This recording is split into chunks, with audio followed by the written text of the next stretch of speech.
Dear students, आज हम topic करने जा रहे हैं oogenesis। आपको पता है कि गैमेटोजेनेसिस में गैमेट्स बनते हैं और गैमेटोजेनेसिस दो टाइप की होती है। One is spermatogenesis and other one is oogenesis। हम डिस्कस कर चुके हैं spermatogenesis. Today we will discuss the oogenesis। Now what is oogenesis? It is the process of formation of mature female gametes. Now, this oogenesis is entirely different from the spermatogenesis. There are a lot of differences between the process of oogenesis as well as spermatogenesis. As you know, the spermatogenesis starts at the age of puberty, but in case of this oogenesis, it is initiated during the embryonic development stage. ये सबसे पहला difference है कि ये कब start हो जाती है, एम्ब्रियोनिक डेवलपमेंटल स्टेज में। इसका मतलब है जब फीमेल खुद फीटस होते हैं तो उसकी ओवरी में a couple of million cells are there. A couple of million मतलब 2 million gamete mother cells are there.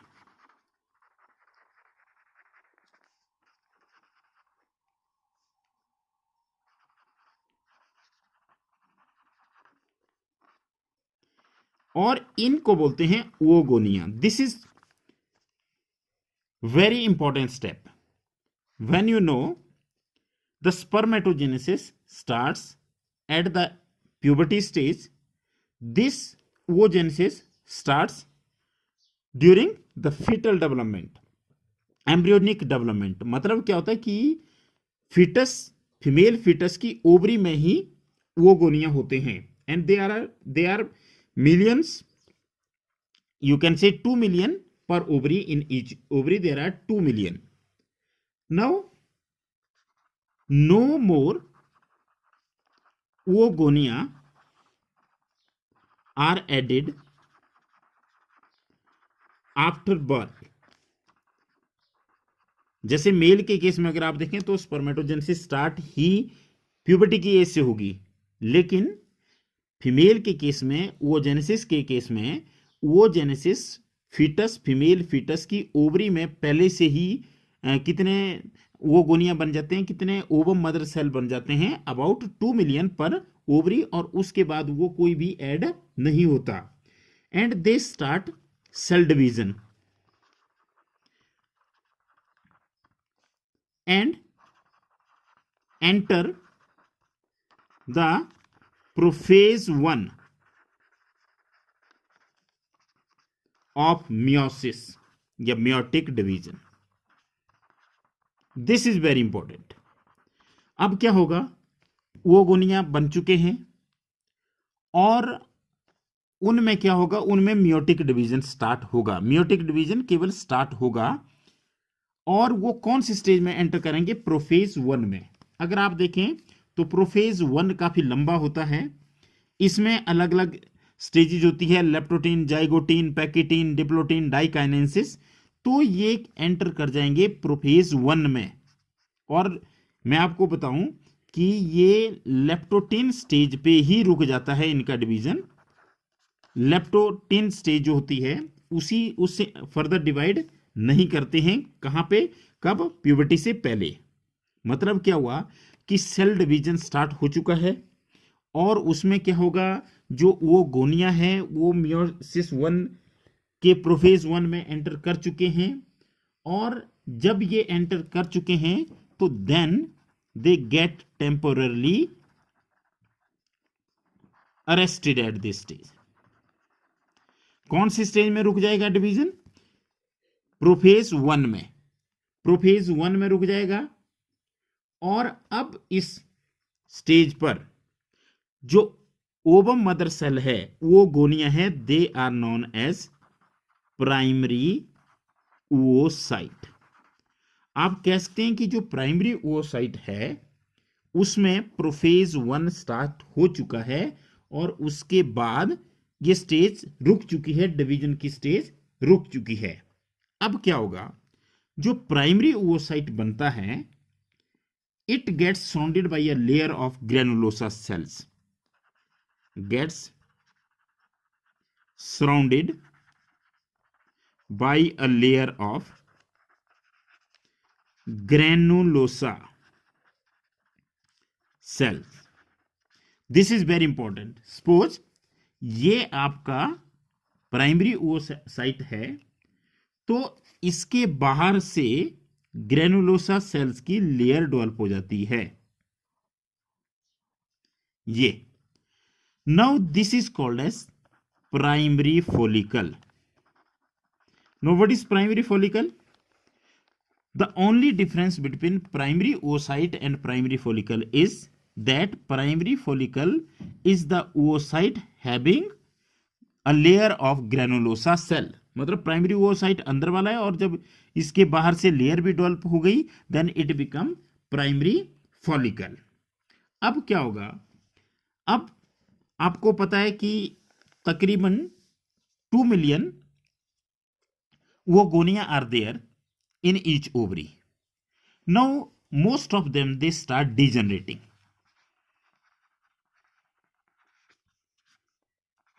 वो गोनिया क्या करना स्टार्ट कर देते हैं? डिजनरेट करना स्टार्ट करते हैं, जो कि अब क्या बन चुके हैं? प्राइमरी फॉलिकल बन चुके हैं. और कब तक डिजनरेट होते रहते हैं? Till the puberty. केवल प्यूबर्टी की एज में अगर हम यहां बात करें 2 मिलियन है टोटल, तो प्यूबर्टी की स्टेज पहुंचते पहुंचते 60,000 से लेकर के 80,000 तक ही बचेंगी.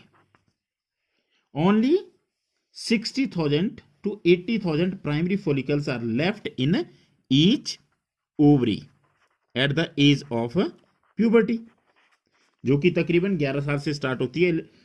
तो वहां तक केवल कितने बचेंगे? 2 मिलियन से 60 to 80,000. वैसे टोटल कितने होते हैं? About a couple of million, that you can say 2 million. तो केवल 60,000 से 80,000 ही बचेंगे. Now the primary follicles get surrounded by more layers of granulosa cells and a new theca. अब क्या होगा? इसी में ग्रेनुलोसा सेल्स के नंबर बढ़ते जाएंगे उन लेयर्स के, और एक नई लेयर डेवलप हो जाएगी, उसको बोलते हैं थीका. अब जैसे ही इसमें इसका नंबर बढ़ेगा, साथ में थीका डेवलप हो जाएगी, तो now these primary follicle change into secondary follicles. Primary follicle किस में चेंज हो गया? अब सेकेंडरी फॉलिकल में. फर्क क्या है प्राइमरी फॉलिकल और सेकेंडरी फॉलिकल में? प्राइमरी फॉलिकल में oocyte, जिसे प्राइमरी oocyte कहते हैं, उसके बाहर केवल एक लेयर है ग्रेनुलोसा सेल्स की. और जब ग्रेनुलोसा सेल्स की लेयर्स बढ़ती जाती है और एक नई लेयर थीका डेवलप हो जाती है, तो ये प्राइमरी फॉलिकल किस में चेंज हो जाएगा? सेकेंडरी फॉलिकल में. मतलब क्या हुआ? जैसे अगर हम यहीं पे करें, तो इसके एक तो इसका नंबर बढ़ जाएगा. ये हम बात कर रहे थे, ये है प्राइमरी oocyte, और जब इसके बाहर ग्रेनुलोसा सेल्स की लेयर डेवलप हो जाती है, then it become primary follicle. अब देखो प्राइमरी फॉलिकल के बाहर से और लेयर डेवलप हो गई, और साथ में हमारे पास थीका डेवलप हो जाएगी. Now it become secondary follicle. Clear? The difference between primary follicle and secondary follicle is, in case of primary follicle only there is a layer of granulosa cells, but in case of secondary follicle the granulosa cells form multi-layered and they also develop a new layer which is called as theca. Now secondary follicle gets transformed into, ये आ गया हमारे पास secondary follicle है, it gets transformed into tertiary follicle. अब कैसे करेंगे? by the presence of fluid filled cavity. मतलब क्या हुआ कि इसके अंदर अब एक कैविटी बन जाएगी, तब जाकर के आप बोल सकते हैं कि जो प्राइमरी फॉलिकल है वो किस में चेंज हो चुका है? टर्सरी फॉलिकल में. तो ये आप देख सकते हैं, अब इसमें एक कैविटी बन जाएगी. Cavity appears.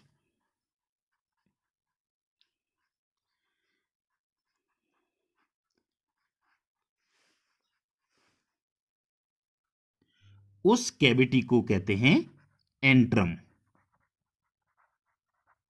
मतलब क्या हुआ कि प्राइमरी फॉलिकल पहले सेकेंडरी फॉलिकल में चेंज हुआ। डिफरेंस ये है कि जो सेकेंडरी फॉलिकल है वो उसमें मल्टीलेयर स्ट्रक्चर है और साथ में उसमें थिका डेवलप हो रहा है। लेकिन अगर हम इसमें देखें टर्सरी फॉलिकल में, तो वहां पे एक फ्लूइड फिल्ड कैविटी आ रही है बीच में, आप देख सकते हैं। तो this cavity is called as antrum, और ये जो थिका है ये भी चेंज हो जाएगा, ये बन जाएगा बाहर वाली थिका एक्सटर्ना, और अंदर वाली लेयर जो होगी वो theca interna. Now this follicle changes from primary to tertiary. तो क्या चेंजेस है? प्राइमरी में केवल ग्रेनुलोसा सेल्स की सिंगल लेयर है, इसमें मल्टी लेयर्ड है और साथ में थिका डेवलप हो चुका है। यहाँ पे थिका जो है फर्दर ऑर्गेनाइज हो चुका है थिका एक्सटर्ना और थिका इंटरना में, लेकिन एक कैविटी बन चुकी है which is called as antrum. पर आपको पता है कि जो प्राइमरी ओसाइट है वो इसके अंदर पड़ा हुआ है, प्राइमरी ओसाइट अंदर है। अब ये प्राइमरी ओसाइट क्या करेगा? ये साइज में ग्रो करेगा, और ये साइज में ग्रो करने के बाद क्या करेगा? It will complete the meiotic division. You can say the first meiotic division is completed. meiotic division 1.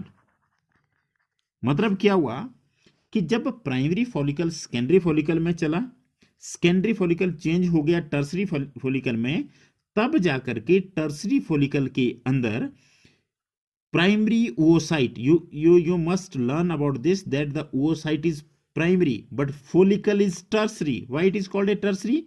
Because it has changed from primary follicle to the tertiary follicle by undergoing some changes. That is, the granulosa layer becomes multilayered, thica is developed, and in case of tertiary follicle antrum is developed, that is a fluid filled cavity is also there. तो जब fluid filled cavity उसके अंदर आ गई, now it becomes tertiary follicle. जब ये tertiary follicle बन गया, लेकिन इसके अंदर जो oocyte होगा वो तो प्राइमरी होगा, क्योंकि आपको पता है कि प्राइमरी oocyte जो है वो रुक चुका है प्रोफेज 1 ऑफ मियोसिस 1 के स्टेज पे, वो रुक चुका है। अब ये क्या करेगा? ये मियोसिस 1 कंप्लीट करेगा और इसका जो डिवीजन होगा that will B unequal. This is very important. Primary oocyte grows in size and completes the unequal meiotic division. अब जैसे इसके अंदर आप देख सकते हैं, तो मान लिया जाए ये केवल हमने प्राइमरी oocyte बनाया जो कि प्रोफेज 1 पे रुका हुआ था, वो अब मियोटिक डिवीजन को रिज्यूम करेगा प्यूबर्टी की स्टेज पर, और रिज्यूम करने के बाद ये डिवाइड कर जाएगा अनइक्वली, एक ऐसे बनाएगा और एक ऐसे बनाएगा। तो ये आप कह सकते हैं कि यहां अभी ये डिप्लॉयड ही है, लेकिन जब मियोटिक डिवीजन कंप्लीट हो गया, मियोसिस 1 इज कंप्लीटेड, तो ये बन गई यहां पे फर्स्ट पोलर बॉडी, और ये हमारे पास बन गया सेकेंडरी oocyte। पर अगर हम फॉलिकल की बात करें तो फॉलिकल होगा टर्सरी, टर्सरी के अंदर हो रहे हैं। अब आप कह सकते हैं कि प्राइमरी oocyte अगर डिप्लॉयड है, क्योंकि डिवीजन रुक चुका है, division is arrested at the prophase 1, now the division is complete and meiosis 1 is complete, तो it means 2 haploid cells are produced. One is first polar body and the second one is haploid secondary oocyte. तो इस तरह से जो secondary oocyte है that will retain the most of the nutrient rich cytoplasm. आपको पता है वैसे भी देखो ये अनइक्वल डिवीजन हुआ तो इसके पास तो साइटोप्लाज्म नाम के बराबर गया, साइटोप्लाज्म ज्यादातर इसी के पास रह रहा है, सेकेंडरी oocyte के पास रह रहा है। तो इसका मतलब है कि जो फर्स्ट पोलर बॉडी है वो भी हैप्लॉइड होगी, और जो हमारे पास सेकेंडरी oocyte है ये भी हैप्लॉइड होगा। अब इस फर्स्ट पोलर बॉडी का क्या होता है, इसका फेट ज़्यादा क्लियर नहीं है, लेकिन कहा जाता है कि इट यूजुअली डाइज, और ये क्यों खत्म हो जाती है इसके बारे में भी अभी ज़्यादा जानकारी नहीं दे सकते हम आपको, ज़्यादा जानकारी इसके बारे में नहीं है। अब जो सेकेंडरी oocyte है उसमें आपको होता है कि bulk of nutrient rich cytoplasm है, और जो भी प्राइमरी oocyte है, क्योंकि बना प्राइमरी oocyte से, तो इसका जो मैक्सिमम पार्ट होगा वो किसके पास होगा? सेकेंडरी oocyte के पास। अब आपको पता है ये जो टर्सरी फॉलिकल है ये तो अंदर डिवीजन हुआ, क्योंकि आपको पता है डिवीजन किसका हुआ? प्राइमरी oocyte का, not of the follicle. Follicle तो टर्सरी फॉलिकल है। अब ये टर्सरी फॉलिकल क्या हो जाता है? It changes into mature follicle.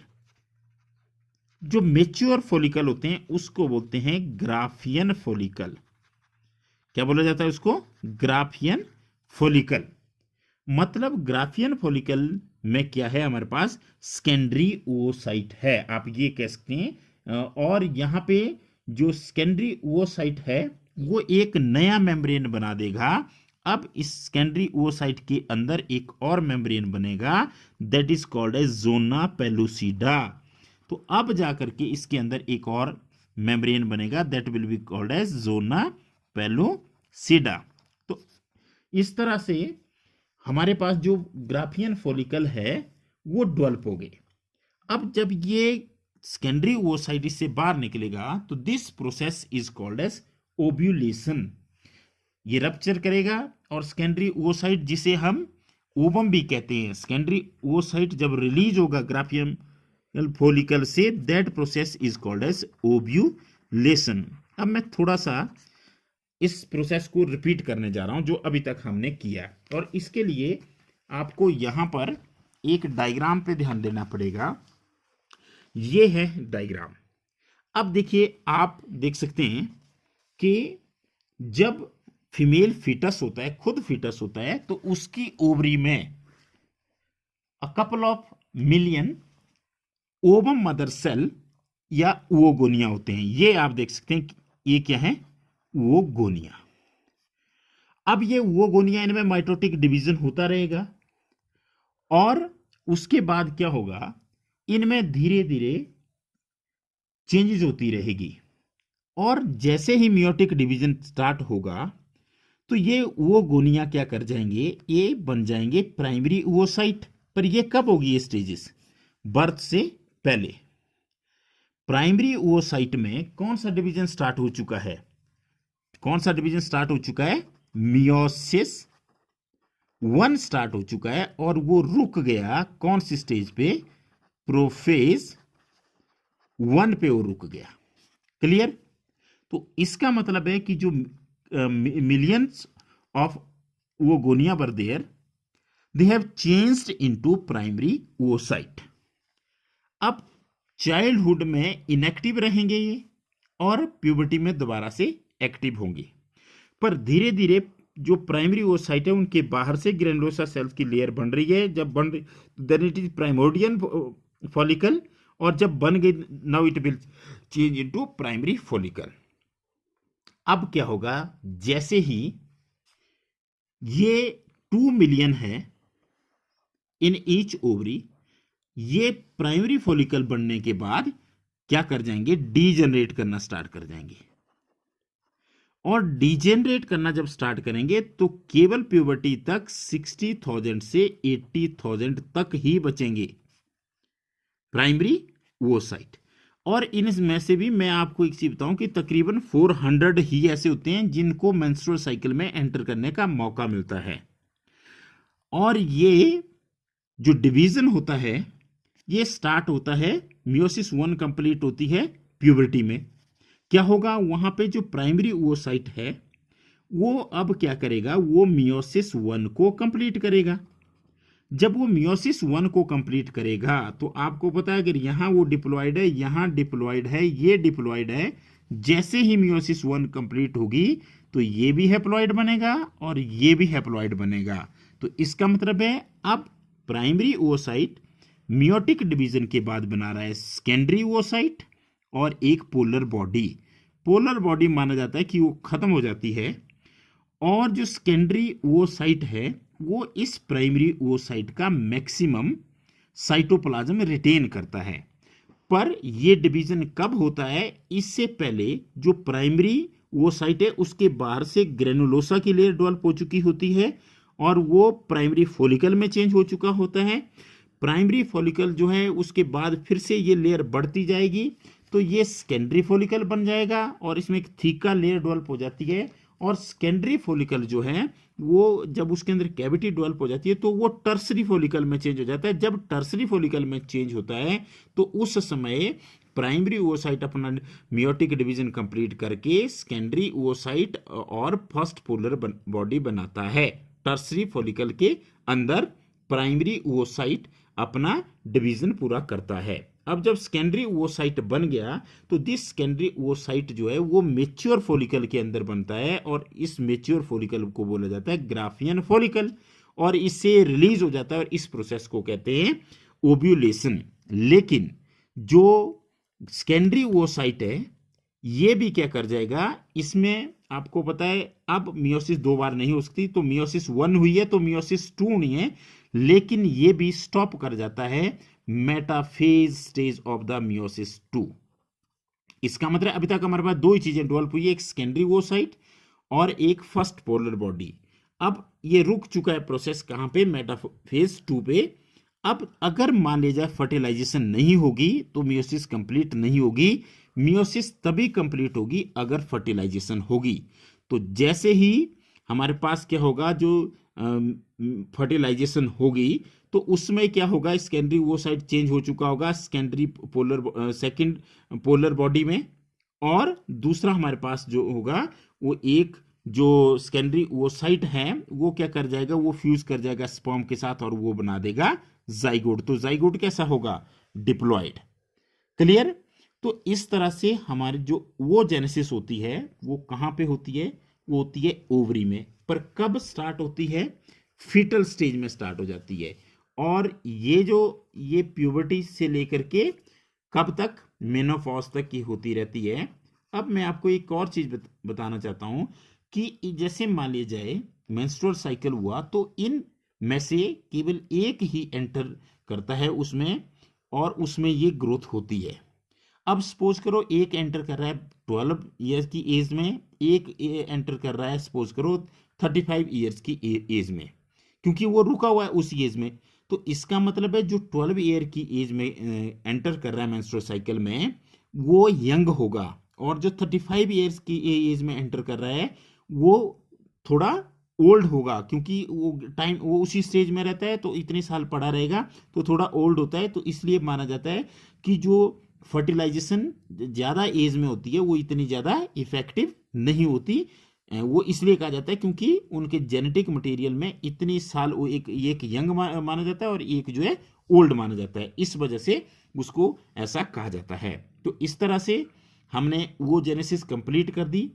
पर वो जेनेसिस और स्पर्मेटोजेनेसिस में जो बहुत ही इंपॉर्टेंट डिफरेंस है, वो जेनेसिस स्टार्ट हो जाती है फीटस में, और बर्थ से पहले ही 60 to 80,000 जो है वो प्राइमरी ओवोसाइट डेवलप हो चुके होते हैं और वहां पे ये रुक चुकी होती है division prophase 1 of the meiosis 1, और उसके बाद फिर ये प्यूबर्टी पे नेक्स्ट होती है जहां पर सेकेंडरी ओवोसाइट बनता है और फर्स्ट पोलर बॉडी बनती है, और धीरे धीरे ओवोसाइट के बाहर जो है वो प्राइमरी फॉलिकल बन जाता है, फिर सेकेंडरी फॉलिकल बन जाता है, और जैसे जो फॉलिकल मेच्योर हो जाता है टर्सरी फॉलिकल बन जाता है, उसके अंदर कैविटी बन जाती है जिसको एंट्रम बोलते हैं, फ्लूइड कैविटी। उसके बाद क्या करता है ये डिवाइड होकर के जब फर्टिलाइजेशन हो जाती है तो सेकेंड पोलर बॉडी और साथ में खुद जो फर्टिलाइज स्पर्म के द्वारा जब फर्टिलाइज होगा तो जाइगोट बनाता है। और जब ये ओवम रिलीज होता है मेच्योर ग्राफियन फॉलिकल से, जैसे यहां पे दिखाया गया है, तो this is called as ovulation. अब नेक्स्ट वीडियो में हम डिफरेंस करेंगे कि स्पर्मेटोजेनेसिस और वो जेनेसिस में क्या डिफरेंस होता है, कौन सी स्टेज पे हैप्लॉइड होते हैं, कौन सी स्टेज पे डिप्लॉइड होते हैं, बर्थ से पहले कौन सी डेवलपमेंट होती है, बर्थ के बाद कौन सी डेवलपमेंट होगी। This we will study in the next video. Thank you very much.